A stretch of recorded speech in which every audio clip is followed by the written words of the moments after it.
Hola, ¿qué tal? Bienvenidos al día 21 de nuestro reto 366-2024. El día de hoy nuestro devocional se llama Ser honestos con Dios. Ser honestos con Dios es una de las 20 charlas más populares de TED. Pamela Meyer, autora del The-Spotting, afirmó que en un día cualquiera nos mienten, entre 10 y 200 veces. El cheque está en el correo, habrá alguien para reparar su caldera en las primeras horas de la mañana, estoy bien. A veces se trata de palabras vacías, el corazón no acompaña los labios, hemos sido engañados. Queremos que la gente simplemente nos diga la verdad. En los pasajes bíblicos de hoy vemos que Dios odia las mentiras y el engaño. David dice: no hacen sino mentirse unos a otros, sus labios lisonjeros hablan con doblez. Jesús citó a Isaías: este pueblo me honra con los labios, pero su corazón está lejos de mí. Vimos cómo los hermanos de José habían engañado a su padre sobre el destino de su hijo. No obstante, hoy vemos también que sabían en sus corazones que no podían engañar a Dios. Sin duda estamos sufriendo las consecuencias de lo que hicimos con nuestro hermano. Dios quiere que seas sincero con él, le agrada la franqueza, desea escuchar lo que hoy está en tu corazón. Salmos 12, 1 al 8. Pide ayuda a Dios. El clamor del corazón de David era: sálvanos, Señor. Se lamentaba por la condición de la sociedad de su época, una sociedad no muy distinta a la nuestra.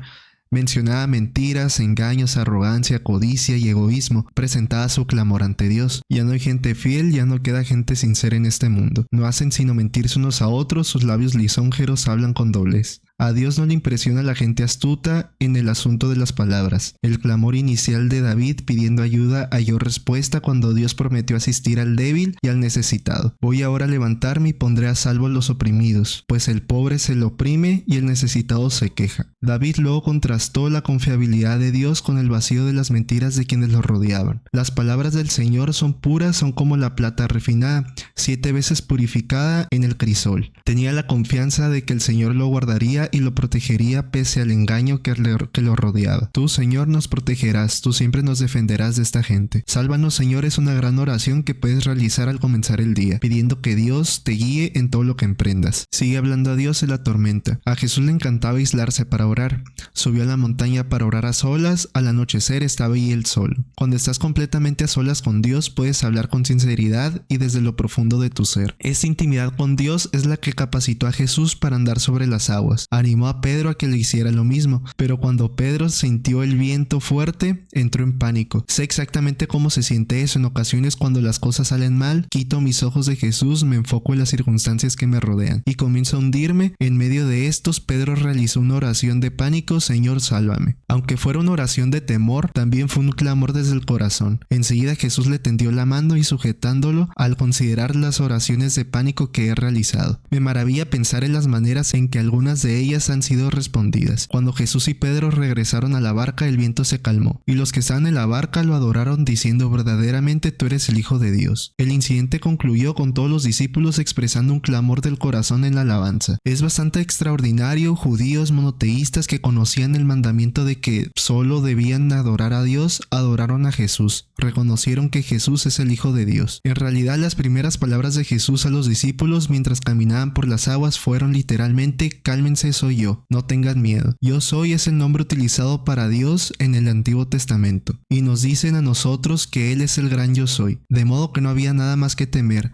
Sea cual fuera tu situación actual, esa es una reafirmación clara de que Jesús tiene todo controlado. Tal vez no siempre tengas el consuelo de entender lo que realiza Jesús, ni por qué permite que la vida sea como es, pero tienes el consuelo de saber que Él tiene todo controlado. Llevaron ante Jesús todos los que estaban enfermos y clamaron por su sanidad. Le suplicaban que les permitieran tocar siquiera el borde de su manto, y quienes le tocaban quedaban sanos. En la sección siguiente, 15:1 al 9, Jesús desafió a los fariseos con respecto a lo que ocurría realmente en su corazón. Comenzó cuando ellos lo cuestionaban acerca del quebrantamiento de las tradiciones de parte de sus discípulos, pero Jesús le dio vuelta al argumento para cuestionarles a ellos. La Escritura deja claro que el cuidar de nuestra familia, en especial de nuestros padres, debería ser una prioridad absoluta. Los fariseos habían elaborado razonamientos espurios del por qué el dinero que debería ser usado para ayudar a los padres se había de dedicar a Dios, y por lo tanto no podía usarse para honorar y ayudar a sus propios padres. Jesús los acusa de hipocresía. La palabra palabra hipócrita significa literalmente alguien que se pone una máscara en una representación. La máscara que llevaba era honorar a Dios con sus labios, pero realmente su corazón está lejos de mí. Dios está mucho más interesado en tu corazón que en tus labios. Señor, hoy te reconozco y te alabo como el Hijo de Dios. Gracias porque no tengo que temer cuando las cosas salen mal, puedo hablar contigo y saber que escuchas mis oraciones. Génesis capítulo 41, 41 al 57, 42, 1 al 38. Habla con Dios desde lo profundo de tu corazón. José concluyó bien, pero había comenzado mal. Había estado en una cisterna y en una cárcel, pero terminó en un palacio. Como muchos en la Biblia, Jesús, Juan el Bautista, Ezequiel y los sacerdotes y levitas que servían en el templo, José comenzó su vida laboral a los 30 años de edad. Hasta entonces había pasado por un entrenamiento particular. Llegó el momento, pues, en que lo pusieron a cargo de todo el territorio de Egipto. Dios había visto el corazón de José en medio de todas sus tribulaciones. Durante los 13 años comprendidos entre la edad de los 17 y los 30, José probablemente se preguntó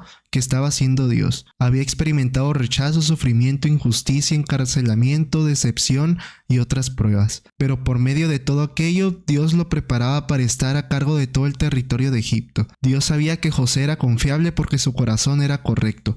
Había permanecido cerca del Señor en medio de todas las pruebas. Esto es lo que importa, no si estás en un periodo de batalla o de bendición, sino si permaneces cerca del Señor y te comunicas con Él desde tu corazón. José llamó a sus 2 hijos Manases. Dios ha hecho que me olvide de todos mis problemas y de mi casa paterna. Y Efraín, Dios me ha hecho fecundo en esta tierra donde he sufrido. El hilo conductor entre ambos nombres es la frase de 4 palabras, Dios me ha hecho. Tanto en épocas de sufrimientos Manases como en momentos de éxito Efraín, José reconocía que Dios tenía el control. No permitas que tu corazón se amargue en momentos de sufrimiento ni se jacte en épocas de éxito. Reconoce que Dios es soberano sobre tu vida y tu situación. A diferencia de José, sus hermanos tuvieron que vivir con su engaño y culpabilidad, pero se decían uno al otro. Verdaderamente nos portábamos muy mal con nuestro hermano, pues no le hicimos caso cuando nos rogaba que le tuviéramos compasión. Aunque veíamos que estaba afligido, por eso ahora nos ha venido esta aflicción. Se asustaron mucho en su corazón, pero con sus labios dijeron, somos gente honrada. En todo esto los sueños originales de José hallaron cumplimiento. Pese a todo lo que había pasado, siguió confiando en Dios y fue fiel a Él. Comenzó mal, pero terminó bien. Nunca abandones los sueños dados por Dios. Aunque comiences en una fosa o en una cárcel como José, puede que termines en un palacio. Como señala Joyce Meyer, no importa dónde comenzaste, puedes tener un gran final. Aunque hoy te encuentres en una fosa, Dios aún puede levantarte y hacer grandes cosas en ti y a través de tu vida. Señor, ayúdame a llevar una vida de integridad total. Que mis labios y mi corazón sean uno. En mis oraciones ayúdame a hablarte con sinceridad desde el profundo de mi corazón. Gracias por escuchar el clamor de mi corazón. Pipa añade, José pasa de ser un prisionero olvidado a gobernador de la nación más poderosa de su tiempo. Pedro pasa de ser un valiente acto de fe, caminar sobre el agua, a hundirse en el miedo. Son los altibajos de la fe. José estaba preparado para su repentino ascenso al poder. Salvó miles de vidas de su hambruna y una economía de la ruina. Necesitamos que más personas se levanten como José, que teman a Dios, tengan revelación profética y sean grandes líderes con las habilidades para implementar un plan de rescate. Salmos 12 dice, al director musical sobre la octava, Salmo de David. Sálvanos, Señor, que ya no hay gente fiel. Entre los seres humanos ya no hay quien confiar. No hacen sino mentirse unos a otros. Sus labios son aduladores e hipócritas. Corta el Señor todo labio lisonjero y toda lengua jactanciosa, que dice venceremos con la lengua. En nuestros labios confiamos. ¿Quién puede dominarnos a nosotros? Por la aflicción de los oprimidos y por el gemido del pobre, voy a levantarme, dice el Señor, y los pondré a salvo de quienes los oprimen. Las palabras del Señor son puras, son como la plata refinada 7 veces purificada en el crisol. Tú, Señor, los protegerás, tú siempre los defenderás de esta gente. Los malvados merodean por todas partes, cuando la vileza es exaltada entre los seres humanos. Mateo 14. Enseguida Jesús hizo que los discípulos subieran a la barca y se adelantaran al otro lado. Mientras él desaparecía la multitud, después de despedir a la gente, subió a la montaña para orar a solas. Al anochecer, estaba ahí él solo y la barca ya estaba bastante lejos de la tierra. Zarandeaba por las olas porque el viento le era contrario. En la madrugada Jesús se acercó a ellos caminando sobre el agua. Cuando los discípulos lo vieron, caminaron sobre el agua, quedaron aterrados. Es un fantasma, dijeron, y lleno de miedo comenzaron a gritar. Pero Jesús les dijo enseguida, cálmense, soy yo. No tengan miedo. Jesús, si eres tú, respondió Pedro, mándame que vaya a ti sobre el agua. Ven, le dijo Jesús. Pedro bajó de la barca y caminó sobre el agua en dirección a Jesús. Pero al sentir el viento fuerte tuvo miedo y comenzó a hundirse. Entonces gritó, Señor, sálvame. Enseguida Jesús le tendió la mano y sujetándolo le reprendió: hombre de poca fe, ¿por qué dudaste? Cuando subieron a la barca el viento se calmó. Los que estaban en la barca lo adoraron diciendo: verdaderamente tú eres el Hijo de Dios. Después de cruzar el lago desembarcaron en Genesaret. Los habitantes de aquel lugar reconocieron a Jesús y divulgaron la noticia por todos los alrededores. Le llevaban todos los enfermos, le suplicaban que les permitiera tocar siquiera el borde de su manto, y quienes lo tocaban quedaban sanos. Mateo 15. Se acercaron a Jesús algunos fariseos y maestros de la ley que habían llegado de Jerusalén y preguntaron: ¿por qué quebrantan tus discípulos la tradición de los líderes religiosos? Comen sin cumplir primero el rito de lavarse las manos. Jesús contestó: ¿y por qué ustedes quebrantan el mandamiento de Dios a causa de la tradición? Dios dijo: honra a tu padre y a tu madre. Y también: el que maldiga a su padre o a su madre será condenado a muerte. Ustedes en cambio enseñan a un hijo, puede decir a su padre o a su madre: cualquier ayuda que pudiera darte ya le he dedicado como ofrenda a Dios. En ese caso el tal hijo no tiene que honrar a su padre. Así, por causa de la tradición anulan ustedes la palabra de Dios. Hipócritas. Tenía razón Isaías cuando profetizó de ustedes: este pueblo me honra con los labios, pero su corazón está lejos de mí. En vano me adoran, sus enseñanzas son más que reglas humanas. Génesis 41. Así que Faraón dijo a José: mira, yo te pongo a cargo de todo el territorio de Egipto. De inmediato el faraón se quitó el anillo oficial y se le puso a José. Hizo que lo vistieran con ropas de lino fino y que le pusieran un collar de oro en el cuello. Después lo invitó a subirse al carro reservado para el segundo en autoridad y ordenó que gritaran: inclínense. Fue así como el faraón puso a José al frente de todo el territorio de Egipto. Entonces el faraón dijo: yo soy el faraón, pero nadie en todo Egipto podrá hacer nada sin tu permiso. El faraón cambió el nombre de José y lo llamó Safenat Panea. Además le dio por su esposa a Asenat, hija de Potifera, sacerdote de la ciudad de On. De este modo quedó José a cargo de Egipto. Tenía 30 años cuando comenzó a trabajar al servicio del faraón, el rey de Egipto. Tan pronto como se retiró José de la presencia del faraón, se dedicó a recorrer todo el territorio de Egipto. Durante los 7 años de abundancia, la tierra produjo grandes cosechas. Así que José fue recogiendo todo el alimento que se produjo en Egipto durante esos 7 años y lo almacenó en las ciudades. Juntó alimento como quien junta arena del mar, y fue tanto lo que recogió que dejó de contabilizarlo. Ya no había forma de mantener el control. Antes de comenzar el primer año de hambre, José tuvo 2 hijos con su esposa Asenat, la hija de Potifera, sacerdote de On. Al primero lo llamó Manasés, porque dijo: Dios ha hecho que me olvide de todos mis problemas y de mi casa paterna. Al segundo lo llamó Efraín, porque dijo: Dios me ha hecho fecundo en esta tierra donde he sufrido. Los 7 años de abundancia en Egipto llegaron a su fin, y tal como José lo había anunciado, comenzaron los 7 años de hambre, la cual se extendió por todos los países. Pero a lo largo y a lo ancho del territorio de Egipto había alimento. Cuando también en Egipto comenzó a sentirse el hambre, el pueblo clamó al faraón pidiéndole comida. Entonces el faraón dijo a todo el pueblo de Egipto: vayan a ver a José y hagan lo que él diga. Cuando ya el hambre se había extendido por todo el territorio y había arreciado, José abrió los graneros para vender alimento a los egipcios. Además de todos los países llegaban a Egipto para comprarle alimento a José, porque el hambre cundía ya por todo el mundo. Génesis 42. Los hermanos de José van a Egipto. Cuando Jacob se enteró de que había alimento en Egipto, dijo a sus hijos: ¿qué hacen aquí parados mirándose unos a otros? He sabido que hay alimento en Egipto. Desciendan allá y compren comida para nosotros, para que no muramos, sino que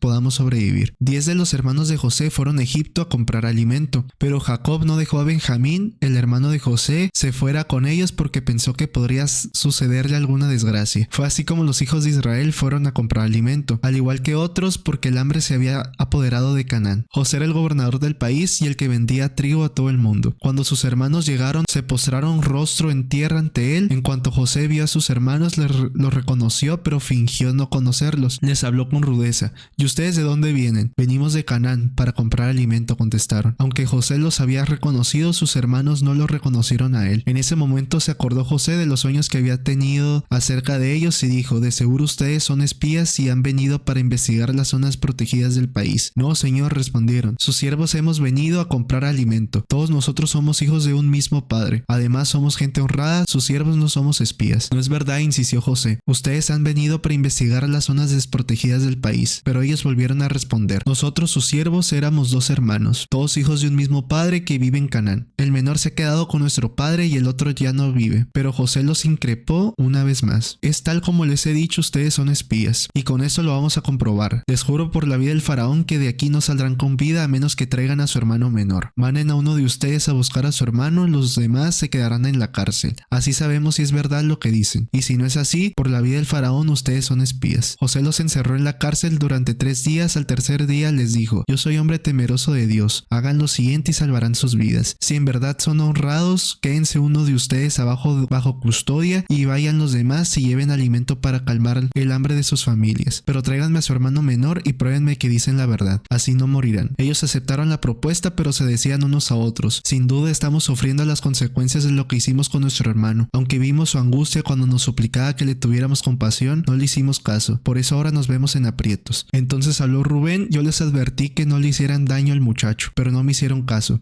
Ahora tenemos que pagar el precio de su sangre. Como José les hablaba por medio de un intérprete, ellos no sabían que él entendía todo lo que estaban diciendo. José se apartó de ellos y se echó a llorar. Luego volvió y habló con ellos, apartó a Simeón y ordenó que los ataran en presencia de ellos. José dio también la orden de que llenaran de grano sus costales, que repusieran en cada uno de sus bolsas el dinero que había pagado y que les dieran provisiones para el viaje, y así se hizo. Entonces ellos cargaron el alimento sobre sus asnos y emprendieron el viaje de vuelta. Cuando llegaron al lugar donde acamparían esa noche, uno de ellos abrió su bolsa para darle de comer a su asno, y ahí en la abertura descubrió su dinero. Entonces dijo a sus hermanos: me devolvieron el dinero, miren, aquí está, en mi bolsa. Los otros se asustaron mucho y temblando se decían unos a otros: ¿qué es lo que Dios nos ha hecho? Al llegar a Canaán, donde estaba su padre Jacob, le contaron todo lo que había sucedido. El hombre que gobierna aquel país nos trató con rudeza, a tal grado que nos acusó de ser espías. Nosotros le dijimos: somos gente honrada, no somos espías. Además dijimos: somos dos hermanos, hijos de un mismo padre, uno no vive y el menor se quedó con nuestro padre en Canaán. Entonces el hombre que gobierna aquel país nos dijo: con esto voy a comprobar si en verdad son gente honrada. Dejen aquí a uno de sus hermanos y vayan a llevar alimento para calmar el hambre de sus familias. Pero a la vuelta tráiganme a su hermano menor. Así comprobaré que no son espías y de que en verdad son gente honrada. Luego les entregaré de vuelta a su hermano y podrán moverse con libertad por el país. Cuando comenzaron a vaciar sus costales, se encontraron con que la bolsa de dinero de cada uno de ellos estaba ahí. Esto hizo que ellos y su padre se llenaran de temor. Entonces Jacob, su padre, dijo: ustedes me van a dejar sin hijos. José ya no está con nosotros, Simeón tampoco está aquí, y ahora sé que quieren llevar a Benjamín. Todo esto me perjudica. Pero Rubén dijo a su padre: yo me hago cargo de Benjamín. Si no te lo devuelvo, podrás matar a mis dos hijos. Mi hijo no se irá con ustedes, respondió Jacob. Su hermano José ya está muerto y ahora solo él me queda. Si le llega a pasar una desgracia en el viaje que van a emprender, ustedes tendrán la culpa de que este pobre viejo se muera de tristeza. Muy bien, hasta aquí llegaría la lectura del día de hoy. Dios los bendiga. Recuerden que pueden tomar un tiempo para meditar y orar de manera personal.